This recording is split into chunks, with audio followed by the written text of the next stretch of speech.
Hi everyone, welcome to my channel. तो मैं आपके साथ शेयर करने जा रही हूँ ज्योमेट्री, एक चैप्टर है मैथ्स का।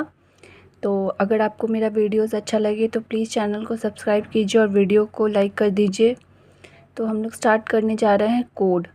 तो कोड क्या होता है?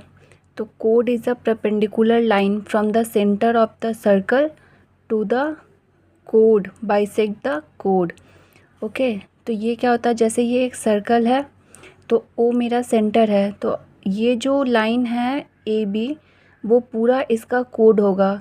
जब सर्कल के एक पॉइंट से स्टार्ट करके दूसरे पॉइंट टच करेंगे तो वो उसका कोड कहलाता है।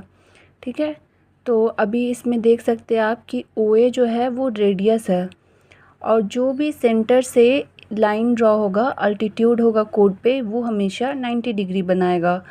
और जो डायमीटर होता है सर्कल का वो सबसे लॉन्गेस्ट कोड होता है सर्कल का।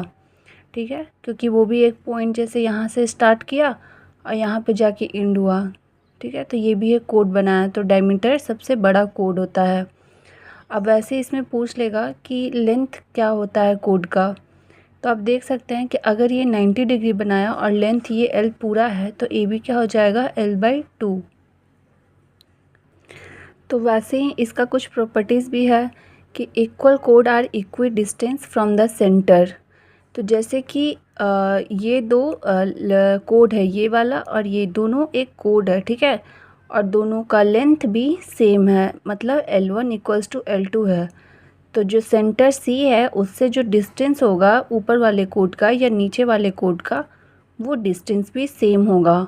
और सेम वैसे ही वाइस वर्सा है कि कोड that are equidistant from the centre are equal. मतलब सेंटर से जो भी डिस्टेंस है, जैसे इसका है D1 और ये वाले सेंटर से ये वाले कोड का जो डिस्टेंस है वो है D2।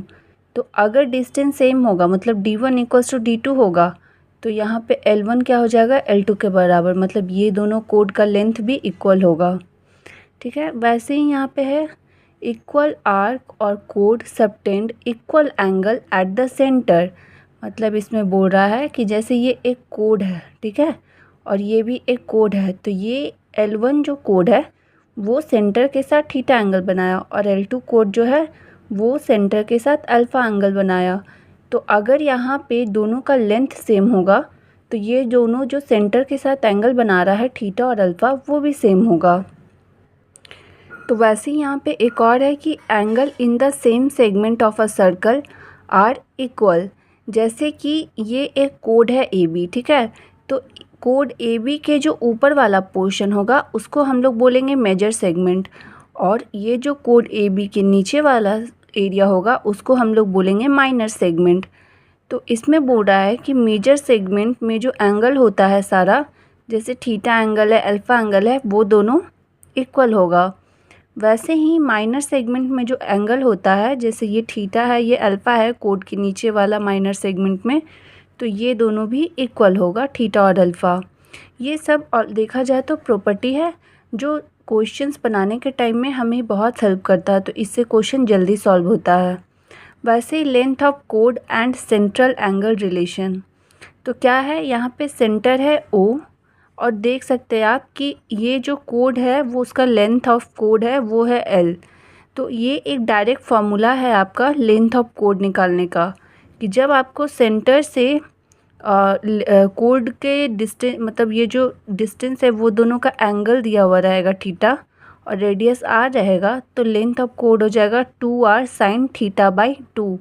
तो आपका ये क्या होता है, ये सारा डायरेक्ट आपका हेल्प करेगा लेंथ ऑफ कोड निकालने के लिए।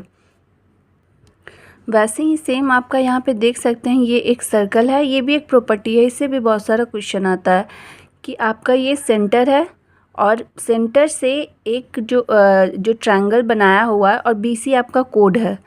तो ये कोड और ये जो एंगल है थीटा, ये अगर एक ट्रायंगल बनाया तो ये जो थीटा होगा, ऊपर जो एंगल बनेगा वो θ/2 के बराबर होगा। मतलब ये अगर 90 डिग्री है तो ये 45 डिग्री होगा, ये अगर 100 डिग्री है तो ये आपका 50 डिग्री होगा। तो आप याद रख सकते हैं कि अगर ये थीटा है तो ये θ/2 होगा, और ये हमेशा कोड के साथ बनाएगा, तभी ये थीटा होगा, तो ये θ/2 होगा। अब है यहाँ पे अल्टरनेट सेगमेंट थ्योरम। तो इसमें बोल रहा है कि the angle between a tangent and a कोड through the point of contact is equal to the angle in the alternate segment.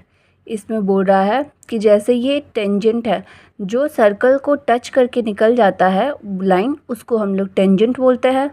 और ये कोड है, ठीक है, ये वाला कोड है और ये टेंजेंट है। तो इसमें बोल रहा है कि अगर ये एंगल आपका θ1 है, तो ये जो एक्सटर्नल एंगल है जो टेंजेंट के साथ बना हुआ है, ये आपका θ1 ही हो जाएगा। मतलब θ1 = θ2, ये दोनों एंगल सेम होगा। वैसे ही अगर ये एंगल α2 है और ये जो बाहर वाला एंगल है वो α1 है, तो ये क्या हो जाएगा, α1 = α2 हो जाएगा, क्योंकि इसमें बोला ही है कि equal to the angle in the alternate segment.